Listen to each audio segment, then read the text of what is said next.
Hello, everybody. Welcome to another exciting episode of Jimmy's Jambox. We're here. We're back at it again, and we're going to get on into it. But before we do, as always, please make sure to like, subscribe, push all the buttons, do all the things.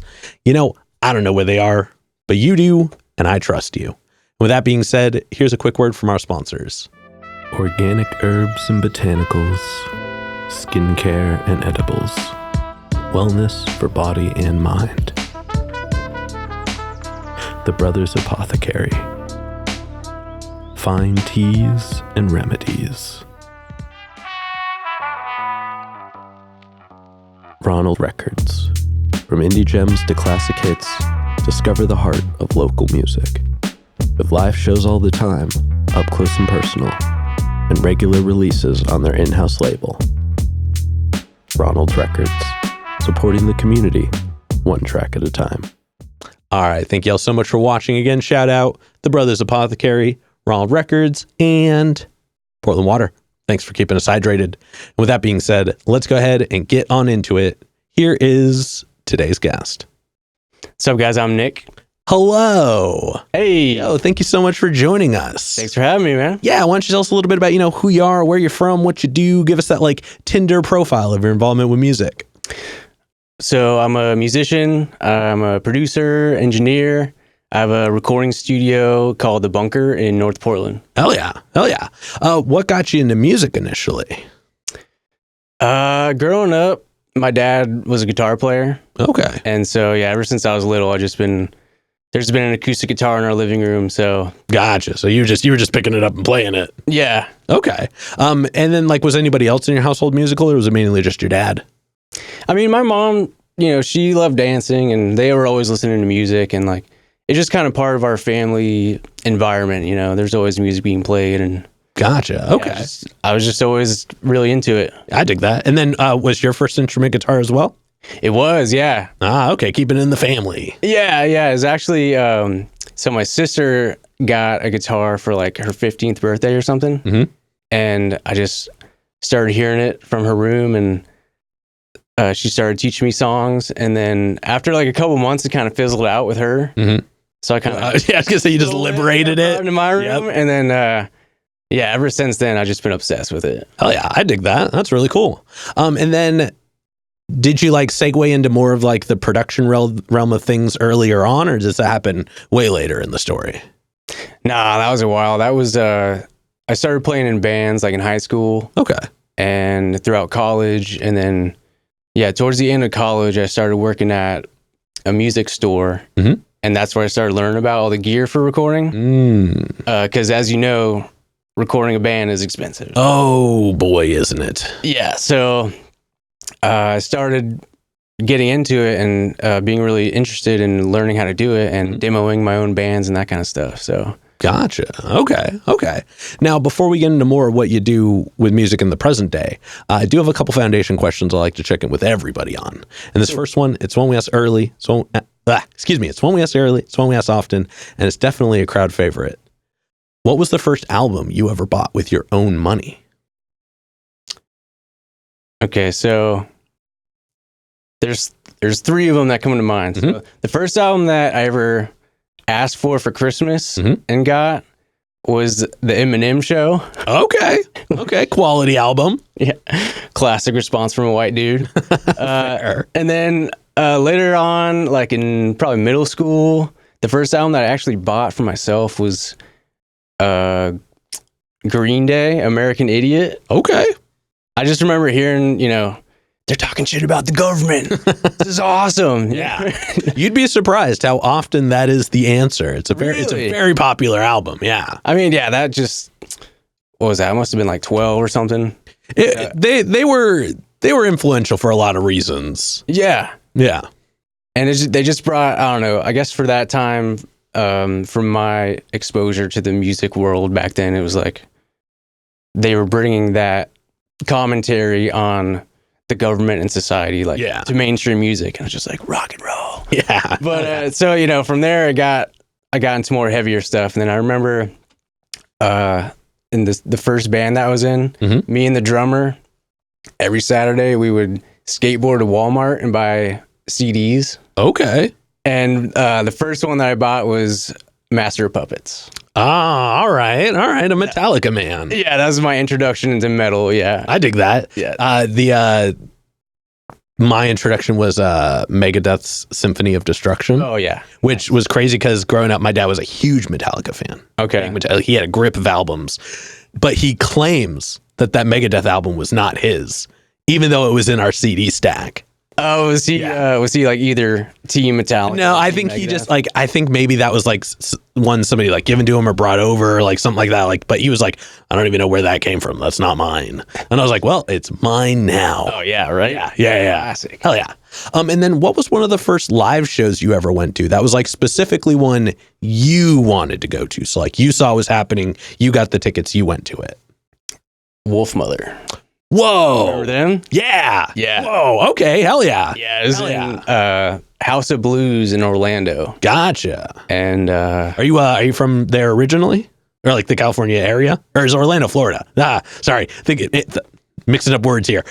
Are you from Florida originally? yeah, Florida. Yeah. Gotcha. Yeah. Okay. Yeah. I grew up in a town called Melbourne Beach. It's like an hour and a half east of Orlando. Just a little beach town in Florida. Gotcha. Okay. But yeah, I remember that Wolfmother show. Me and my friends, we couldn't even drive, so we had to beg one of our friends' moms to drive us out there. And Yep. yeah, it was just like my first taste of rock and roll. Hell yeah, that's badass. Yeah. This is well documented on the show, so I won't go along with it. But the first show I ever actively got to go to was Ozfest 2005, I believe. Your first show? My first, it was the first show I went to. My dad wouldn't take me. I lived in the Bay Area, and he was like, no, you can't go with all your friends to the Shoreline Amphitheater. That's like at 40 minutes away. No, it wasn't even that. It was like 20 minutes away from where we were. But my mom took me to the one up in Seattle. Oh, okay. Yeah. So I still got to go. I was like, eat it, Dad. Yeah. But like when asking dad fails. I know. Mom. It was just a bummer because like all of my friends were, where I was in the Bay Area, and like they all knew the bands and this and that. And it was like the headlining acts were like, obviously it was Ozzy, In Flames, Iron Maiden, Black Label Society, and Mudvayne. Damn. But in the lineup back then. Yeah, it was a crazy, and like the headliner for the first stage was Rob Zombie. Like, okay, I think the opening act was Arch Enemy. Like, it was, it was a crazy time to go. Yeah. And my mom went with me. She wasn't about to just I think I was like 15 or 16 at the time. So like she had to go with me because nobody else would. So she's just in the crowd with you. She was just vibing. She got seats and everything. She was like, "Hey, we're gonna hang out. We're gonna sit." That's like, so cool, man. Yeah. So it was a real sounds cool. Yeah, shout out, Mom. That was a fun one. But we're here to talk about you, not me. So let's get back into it. Before we officially get into more of the here and now, do you have a defining moment where you decided you wanted to take music more seriously? Ooh, defining moment. That is kind of tough, I guess, because. I mean, yeah, you've been around it for so long, yeah. Like, since I was like 15. But I just remember that feeling because I guess it's a little bit unique because I started playing guitar around the same time I made friends that were starting to play drums. We kind of learned music together as a band. So that was a really cool, unique start to it, I guess. And I just remember one of the first shows we played where we got that authentic crowd participation. You could feel the energy between, going back and forth between the band and the crowd. It was just like, there's no other feeling like it really. And it got me, man. I was like, this is more fun than surfing. Hell yeah. Hell yeah. I mean? So, no, I think though, I got goosebumps just from hearing about that. No, I love that. That's great. Thank you so much for sharing that. Oh yeah. All right. But now we're going to go ahead and we're going to get on to more of you in the present day. Okay. And I guess I should have asked this off camera, but you started the bunker, correct? I did. Okay. Then this is a question I ask everybody every time, and I'm going to ask it the same way I do everybody. How'd you pick the name? Okay. So, well, I guess it's kind of a trick question because I didn't, I started the bunker, but the studio existed because I'm renting the house from a landlord. And he originally renovated it's like a garage basement, and he kind of built it out into a studio like 15 years ago or something. Okay. Yeah, and he was recording bands in there. And yeah, me and my girlfriend found it on Craigslist. And yeah, Whoa. it was such a lucky find. So we moved in there, and then I kind of renovated it and repainted it and rebuilt some stuff, you know, kind of made it my own. And I called it the bunker just because, you know, it's in a basement, low ceilings. It feels like you're hunkered down in there, you know. It's like, it's like a cozy little space. It's kind of got like old school speakeasy kind of vibes. Okay. So you have to pull a little book to get to the door that goes in. Not quite that far, but yeah, on the right track, I guess. Hell yeah. I dig that. That's cool. And how long ago did you start it? So let's see. 2025 right now already. About 3 years ago. Okay. Is when I quit the day job and was able to start doing it full time. Gotcha. Okay. Leading up to that, how long had you been like kind of like working up to it? So, I mean, I've been recording and producing beats like for years, you know, as a hobby. And then during COVID was when I got laid off from my day job and then really dove into learning all of it and started messing around with my friends and making beats and recording other artist friends that I had. And just kept getting busier and kind of snowballed. Gotcha. So okay. Really, I would say really since COVID is when I figured out that I really wanted to pursue it. Gotcha. Okay. How long have you been in the house with the studio? Since, let's see, 2020, the beginning of 2022. Okay. So that you like moved into that at kind of the same time as like after you had kind of picked up like making a business out of it. Yeah. That's, you know, I figured out that I did want to start producing and engineering and I was looking for separate spaces for a studio, but then we found this house. Oh yeah. And you were like, why not both? Which, yeah. I might understand better than most. Right. Exactly. I feel very lucky for sure. Oh yeah, that is rad. Now let's go ahead and let's just get the technical stuff out of the way. We're gonna, for some of you, this is gonna be real boring, but for me, it's not.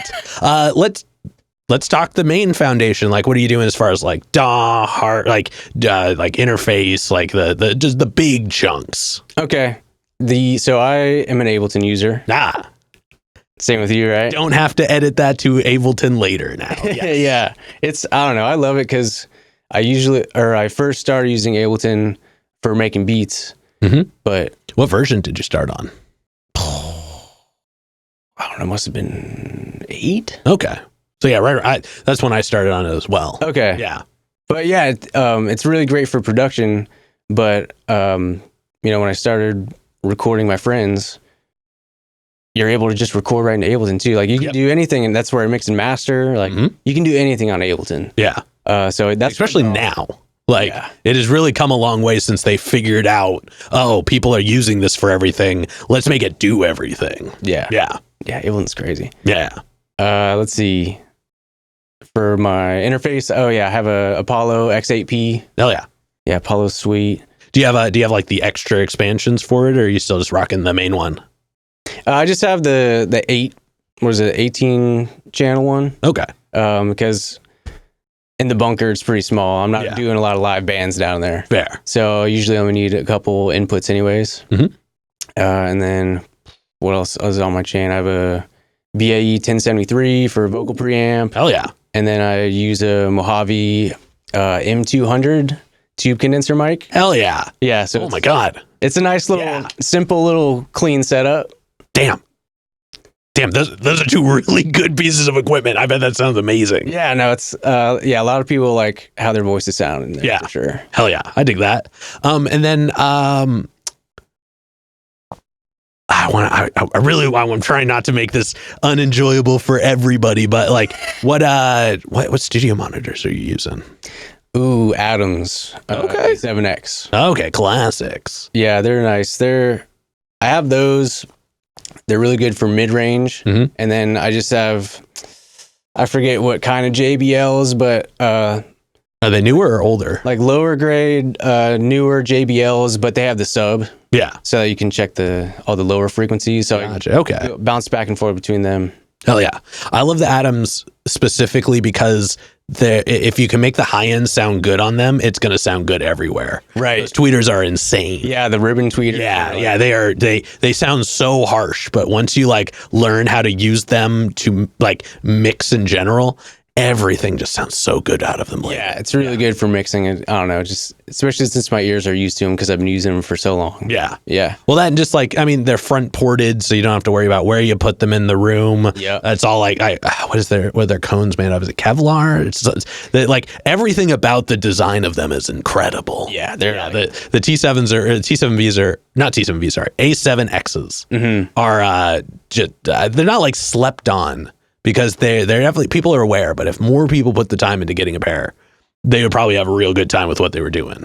Yeah, they're a great, because some monitors are just so freaking expensive. It's like they're a good like middle ground between exactly and super crazy ones. Exactly. It wasn't until Focal eventually put out the Alpha series, which Focal's I thought was they were the only brand that had a lower price point speaker that kept up with the A7Xs. Yeah. But again, it's Focal. So they don't miss. They know the Twin 6BEs are probably my favorite studio monitor. Okay. Like of all time. Like those are just the ones that do it for me.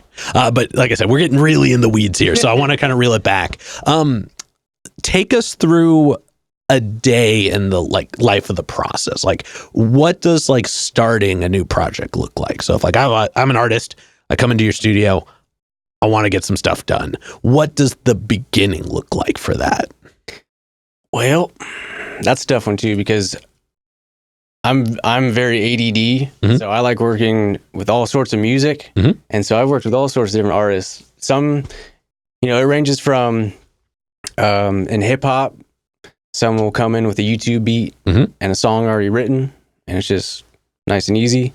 Sometimes people will come in with some reference tracks of like, this is the vibe that I want to make, and then we'll make everything from scratch, write the song in the session, and build it all out completely. There's been sessions, with my band where we'll just be jamming together and think of a cool lick, and then start making a song from that.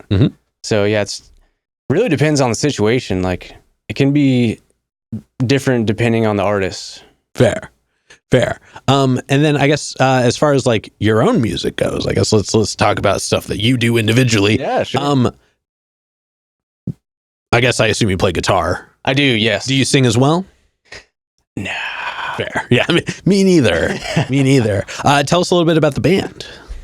So the band is called The Flip. It's I would say it's like Rage Against the Machine, but a little funkier. Okay. A little more psychedelic, I guess.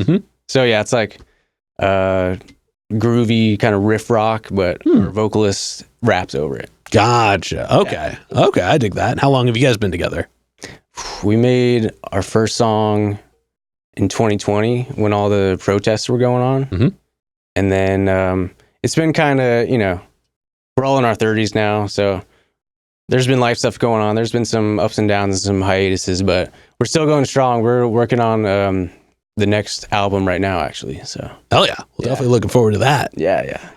Getting back into it then, when you're working with people, when you're like working on music in general, are there certain things you're listening for, like certain things that you're like trying to like catch your ear on when it comes to like what you're gonna do later? Ooh, like for mixing? Yeah. Oh yeah, for sure. Like the one, pretty much with everything, like arranging the beat. You want to make sure you hit certain pockets with each different type of instrument. So it's all balanced. And then when recording vocals, you got to be aware of their proximity to the mic, which, by the way, might want to. You're all good. And if the windscreen is catching the S's good enough, or like if their tone isn't matching up with the rest of the song, like it's definitely like a constant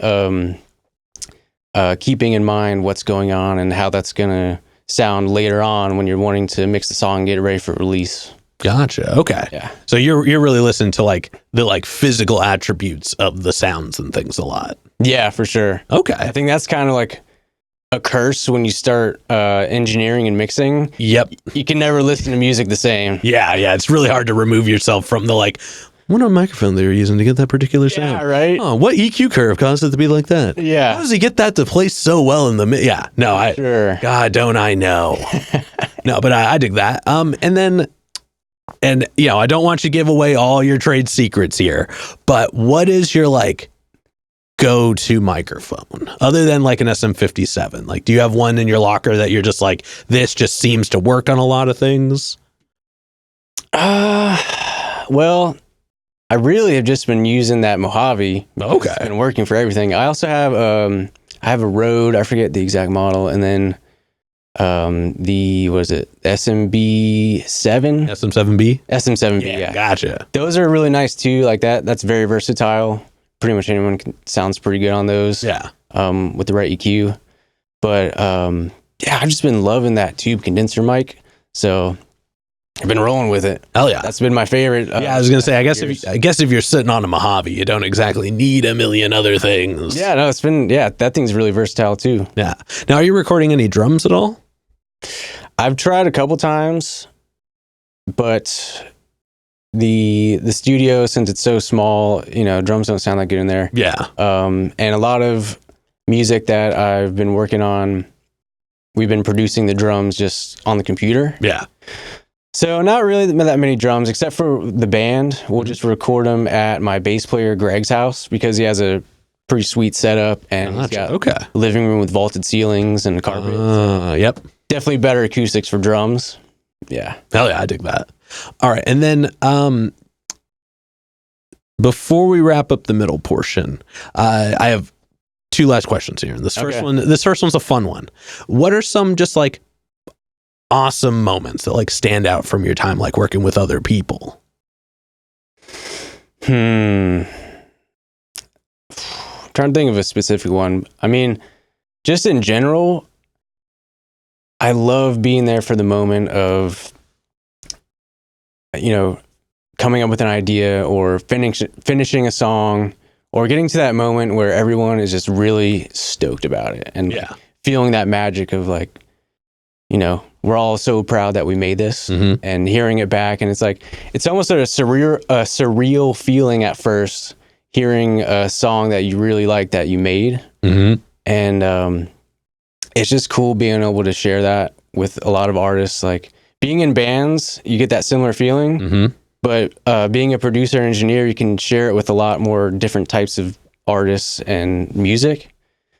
So like, yeah, there's just a lot of moments like that when you both are feeling the magic, you know what I mean? Yeah. Yeah. Is there do you remember like an early song you did that was like one of the first ones that you were working with for someone else that you were just like, oh my God? Let's see, I'm trying to think.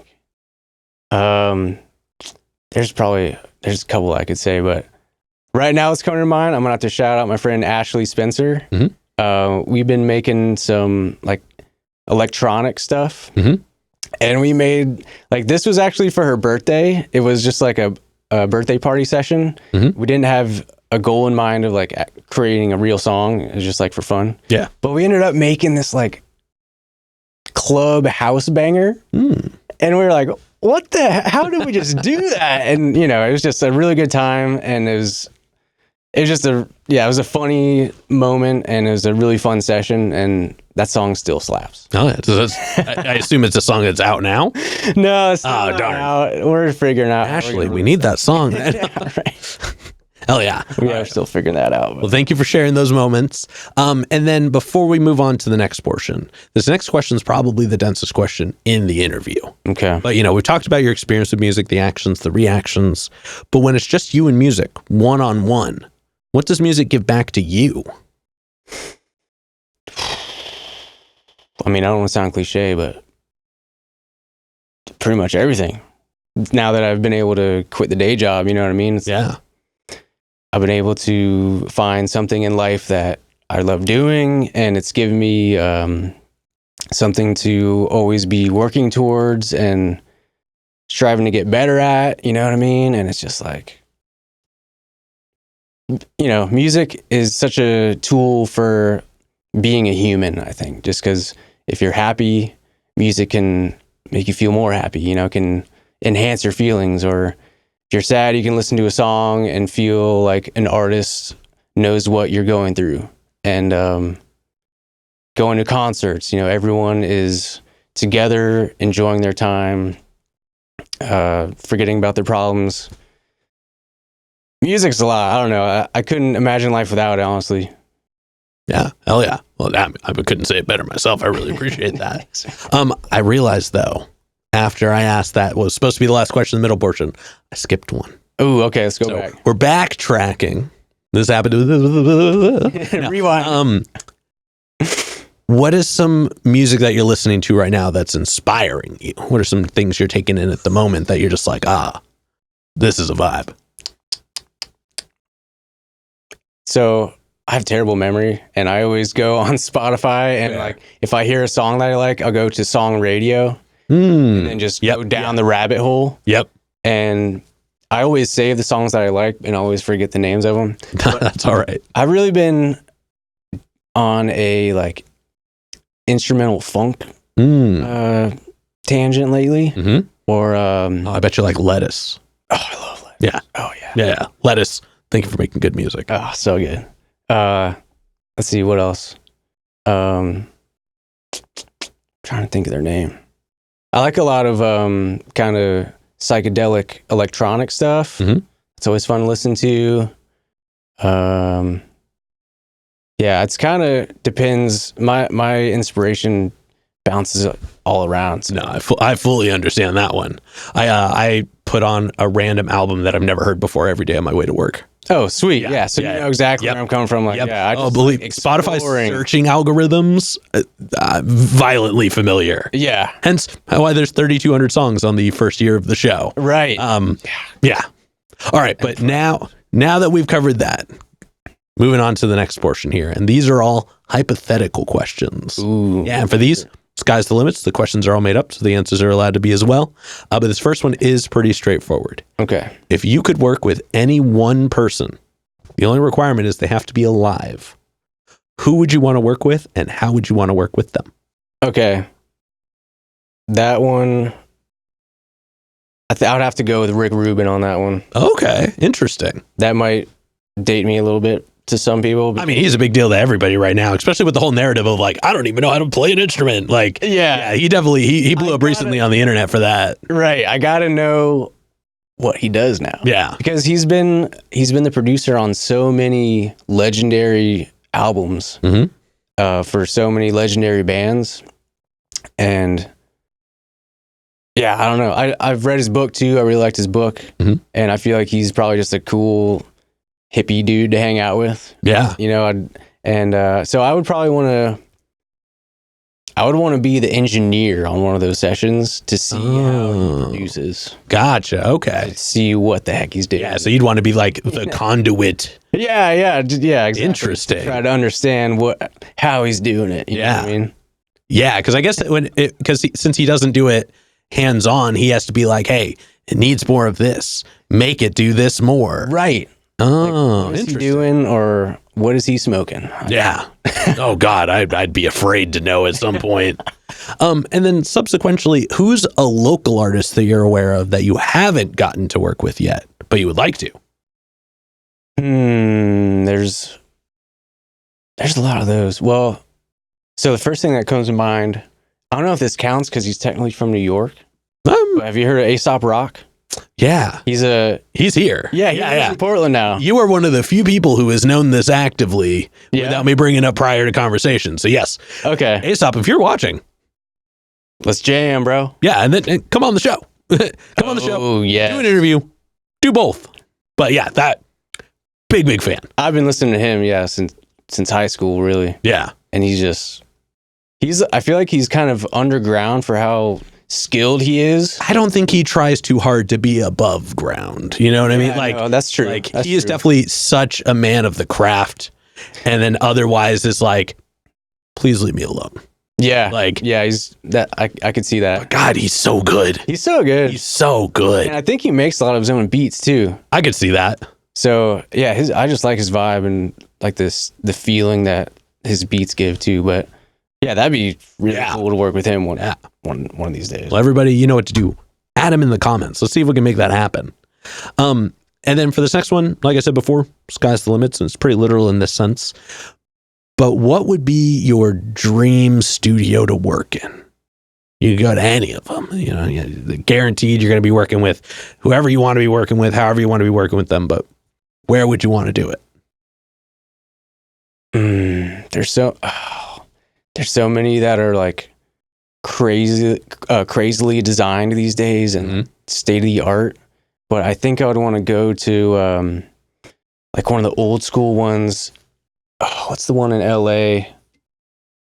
The name is slipping from me right now, but the one in LA where like all the big people were recording back in the 60s. Oh, I'm blanking on the name too. Yeah. It's not RCA, is it?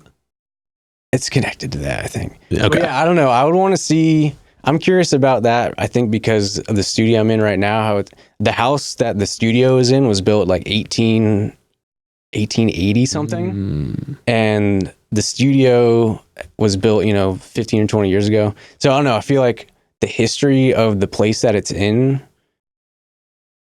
has some good effect on the music or something. I don't know. So I just want to, I'm curious what that would feel like in a studio where it's been around for a while. And where a bunch of legends have come through. I would love to go to the Electric Lady.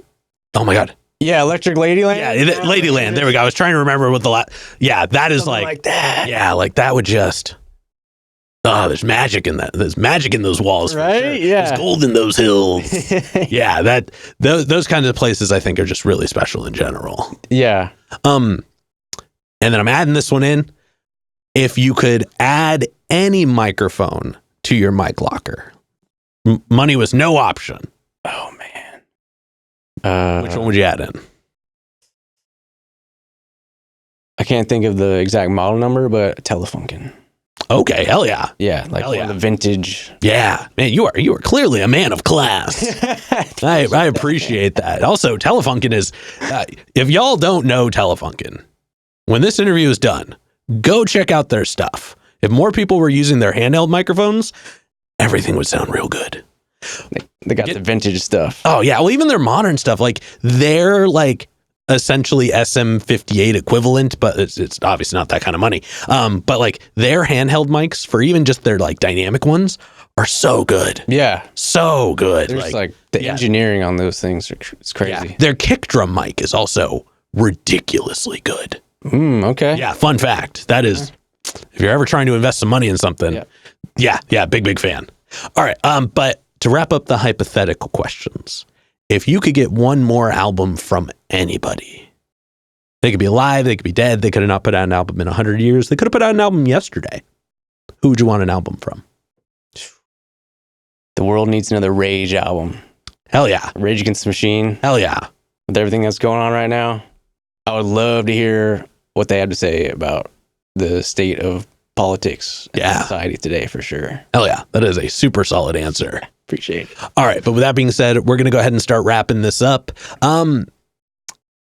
I guess if you like for this part, you can kind of plug like either your band stuff or the bunker, however you want to. But what can we look forward to between, let's say, now and June? Ooh, okay.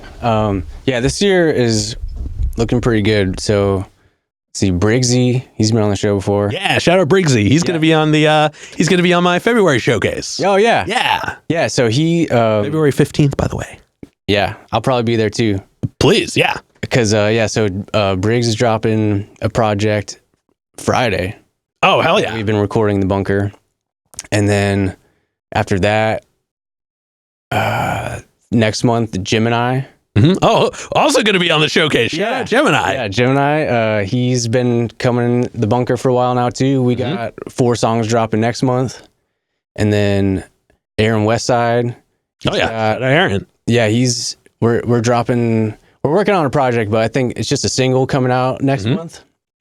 Ashley Spencer, who I mentioned earlier. I think I've messaged Ashley. If I have messaged you and you haven't messaged me back, please do. If you have and I missed it, I'm sorry. Jimmy's cool. Would recommend. Yeah, we got we got an album coming out this year. I'm not sure about the date yet, but that's gonna be really cool. It's like industrial, like dark pop. Mm-hmm. That was a really cool experience making that with her. That was a lot of fun. And then, yeah, the band's got some songs that we're working on right now, and then we're going on a 1-week tour in April to support Kyle Smith. Mm-hmm. And we're just going to California, Portland, Washington, and then Boise. Oh, okay. So that'll be cool. So yeah, first couple months of this year is looking pretty solid. Hell yeah. Well, definitely looking forward to all of that. Yeah, for this next one, go ahead and look straight at your camera. Tell everybody how they can find you. Google Nick Bernyk, you'll find it. No, I'm on Instagram, YouTube, all the good stuff. Prod by Nick Bernyk on Instagram, or the Bunker Recording Studio. It's the easiest way, probably. Hell yeah. And then any other plugs, any other shout outs, anybody else you want to put on while you're on here? Shout out to everyone that's been coming in and work with me. Like, I'm having a blast, and it's been such a cool experience doing this so far. And I'm just really grateful for everybody that I've been working with so far. So appreciate you. Hell yeah. All right. With that being said, I've got one last question to go. Before we do, I'm going to steal the camera for just a second. Okay. As always, y'all, please make sure to like, subscribe, push all the buttons, do all the things. I don't know where they are, but you do, and I trust you. And one more shout out to the Brothers Apothecary, Raw Records, and Portland Water. Thanks for keeping us hydrated. And with that being said, the final question. And this is entirely up to your interpretation. Okay. But in all of music, what is an album you feel is more on the obscure side? It's a bit of a deep cut. It's one you grew up with, or like just never really made it to quite the light that it should have. But it's one you think everybody should know. Oh, I wish I had some time to think about this one too. Let's see. An album that should have more attention, you think? Yeah, like one that you just don't think a lot of people are aware of, but it's real good. Oh, man. So, let's see. I'm going to have to say so many things are running through my head right now. You're all good. This is kind of random, but whatever. It's popping in my head right now. Pretty Lights. Oh, I love Pretty Lights. What is it? Color Map of the Sun. Mm-hmm. The one where he recorded all of it, pressed it to vinyl, and then sampled off the vinyl? Yes. Yep.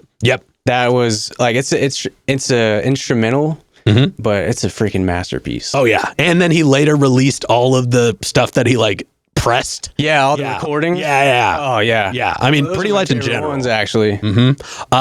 Hot Like Dimes, that whole small album that changed the way I approached music. Oh yeah, when I all his early stuff. I was just like, what the hell? Yeah. Is this electronic, or is it real, or is it sampled? It's all of it. Yeah. Well, that was even his magnum opus project, but his early work. Oh, okay. It just blew my mind. It was so textural. It was so viscous. There was a density in the sound. Yeah. And I couldn't perceive even how. And then to see shots of him live using 2 APC 40s and a DJ mixer in the middle, this man was just he was cooking. Yeah, he's I need 2 full versions of Ableton running at exactly the same time to do what I'm about to do. It's crazy, man, and it's just so unique, and it conjures up these feelings that it's just I love that. You should check out a local artist. He was coincidentally on the last showcase that just happened in January. The Bad Table is his name. Okay, yeah, and he has his texture is very similar. He referenced Pretty Lights as well, being somebody who he's a fan of, and he in a few weeks from now, you get to see the performance come out on YouTube. But he has a sound that is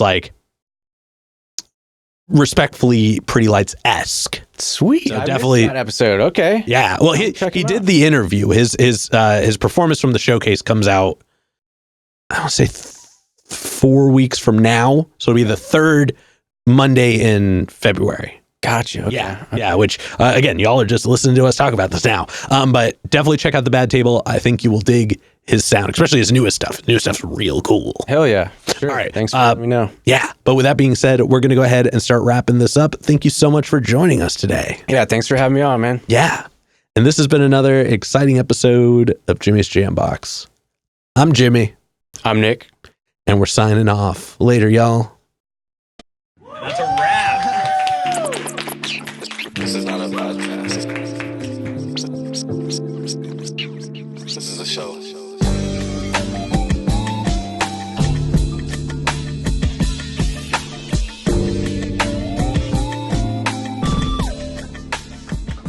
Keep jamming.